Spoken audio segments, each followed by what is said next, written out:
তোর দিদি যখন কাকে বলছে আমি খালি মনে করছি, আমি মনেতে। এখন আমরা বেরিয়ে পড়েছি দিদি বাড়ির থেকে, দুর্গানগর থেকে। এখন আমরা যাবো বনগাঁয়, সব রেডি আমরা বাড়ি যাওয়ার এক্সাইটমেন্ট। হ্যাঁ, আমরা এখন সারপ্রাইজ। কালকে তো আমাকে পুরো চমকে দিয়েছে, এবার দিদা বাবুকে চমকানোর পালা। দেখা যাক কিরকম রিয়াকশন আসে। তুই সামনে চলে যা, একদম চলো।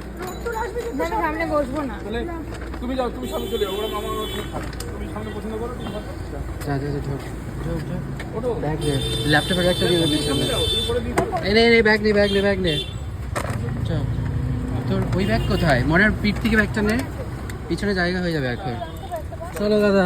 জামাটা সরো। বাবা বাঁচাই না।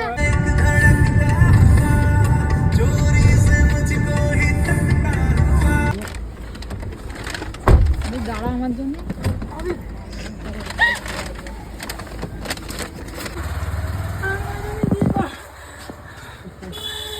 আমি তোর দিদি যখন কাকে বলছে আমি খালি মনে করছি, আমি মনেতে ভাবিছি যে মনে হয় তুই কি বলছিস না ভাইরা কি আসবে। না না, ভাইরা কোথাতে আসবে। ভালো আছি বাবা, তুমি? বাবা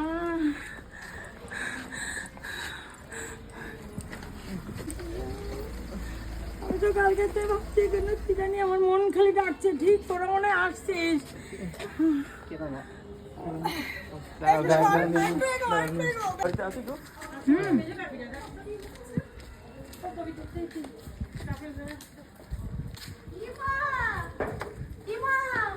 কি অবস্থা তোমাদের? দাদা কই?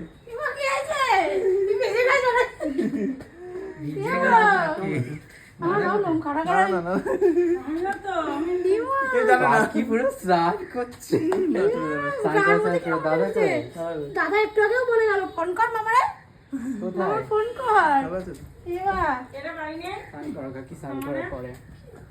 আমি ভিজেই তোদের আদর করে দিই। হ্যাঁ, তোমরা জানতিস? বলেছিলাম আগে। দাদা বলছে মনে হয় সারপ্রাইজ দেবে। বলছে? হ্যাঁ বলেছে? ও কি? কাকি স্নান করে নাও। ফোন করছি। ফোন করছি দাদা। এই আস্তে আস্তে।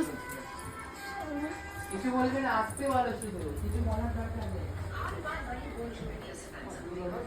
আমরা ছিল সবাই হাঁটুটাই ব্যথা নিয়ে গেছে, নড়তে পারছি না। আমি জানতাম বাবা স্নানেই থাকবে। ভালো আছো? আমি জানতাম স্নানেই থাকবে। বললি না? বলিনি? দিদি জানতো, দিদি জানতো, বলেছিল আমার সাথে। দিদি খালি বলছে ওরা আসে কোনো একটা ব্যাপার আছে। হ্যাঁ বলছে।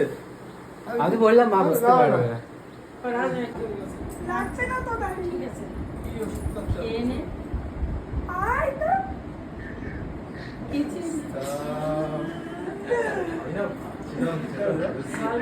আমার আমি তুই যে এসেছিস আমার মনে হচ্ছে না, আমার মনে হচ্ছে যে এখানে ছিল। কেমন আছে? তো